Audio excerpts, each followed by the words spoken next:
Mas ela concebeu 2 filhos do rei Saul, na época que Saul reinava. Acontecia uma transição depois, muito tempo depois, do povo de Israel e dos reis. O Davi, que é rei, ele é rei de Judá, mas ele tinha um propósito. Ele quer também que o reino dele aconteça a transição e ele seja rei do norte. Aleluia. E o rei do norte pertence a Saul. Mas ele tinha vontade. Ou seja, ele orava, pedia a Deus. Só que ele sabia o momento de ir adiante e atacar, mas também sabia o tempo de ficar esperando.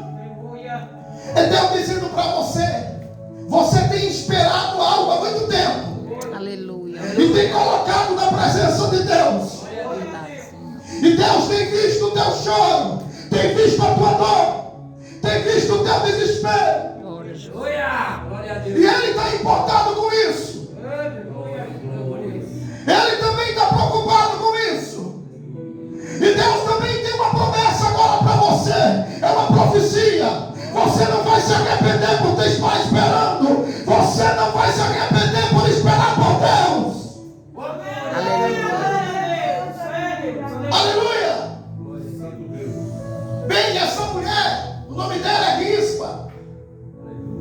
O nome dos 2 filhos de Saul com ela, a Bíblia diz Armone e Mefibosete. Esse Mefibosete não é o filho de Jonatas, não. Ele é tio de Mefibosete, filho de Jonatas também. Aleluia. Talvez Jonatas tinha uma admiração por esse tio e quis colocar o nome do seu tio em seu filho. E aí, para dar continuidade à família, existia outro filho de Saul, que o nome era Isbofete.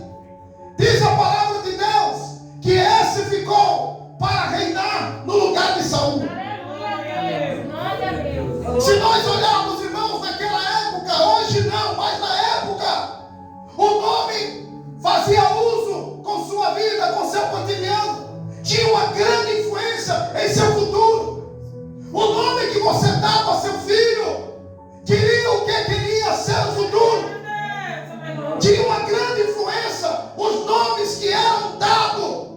Quando acontecia mudança dos nomes, era como que o inimigo quisesse barrar o teu futuro e o projeto de Deus na tua vida. Mas Deus não deixou nada de manchar, destruir o propósito e o plano de Deus que Ele preparou para você. Aleluia. Glória a Jesus. A sua família não vai se perder, Deus não vai deixar. Embora que o mundo tenha apelidado ele, embora que o mundo tenha mudado o seu nome, não é mais chamado da forma que a mãe chamava, da forma que o pai chamava. Mas uma coisa eu sei, continue a orar. Não precisa você dizer nada. O dono de tudo está vendo e ele tem propósito nele também, mãe. Glória a Deus. Aleluia! Para a gente entender essa história tão maravilhosa, eu copiei algumas coisas, mas o Espírito Santo de Deus está me trazendo aqui. Isbofete dizia que ele era o rei no lugar de Saul. Saul já está morto. Quem está reinando é ele. Davi tem um sonho de conquistar o reino do norte. Porém que Davi não conseguia. Por quê, irmãos? Porque lá tinha um guerreiro que batia de frente com Davi. Lá tinha um guerreiro que Davi não ousava perder o seu exército para ele. Davi sabia que se fosse de encontro com ele, perderia. Por isso que às vezes a gente temos que esperar em Deus e não ir pela força do nosso braço. Não ir por variações de ninguém. Acreditar nas palavras que são ditas aqui em cima. Crer no Senhor usando o líder da casa. Deus está dizendo: esse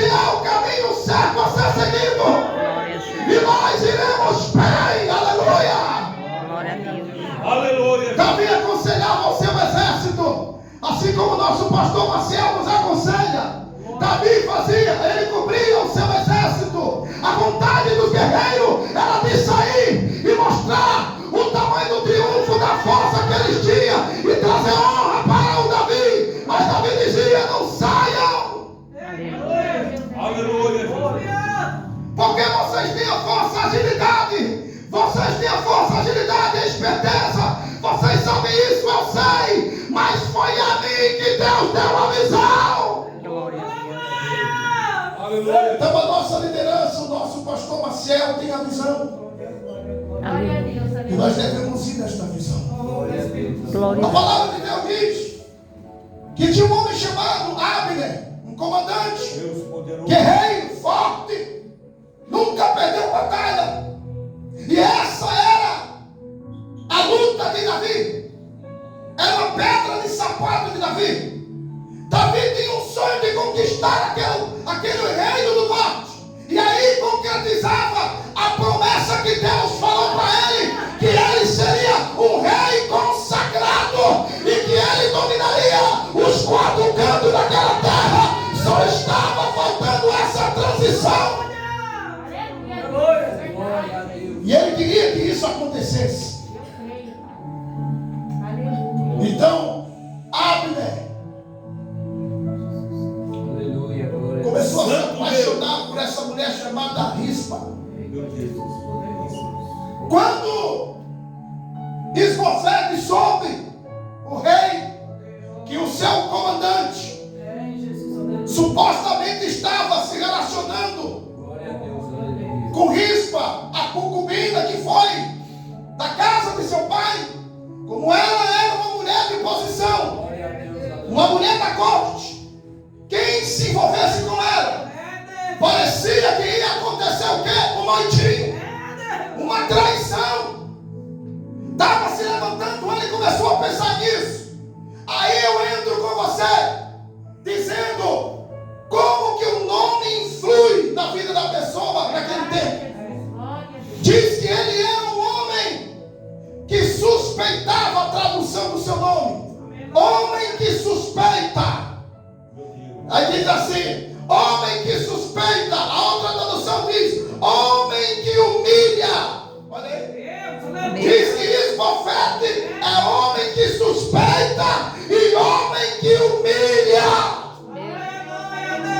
Deus não vai deixar ninguém suspeitar de você e nem lhe humilhar. Se prepare para ser exaltado e exaltado pelo Senhor. Glória a Deus. Eu Aleluia. profetizo, eu repreendo todo espírito maligno contra a tua casa, contra a tua vida, que suspeita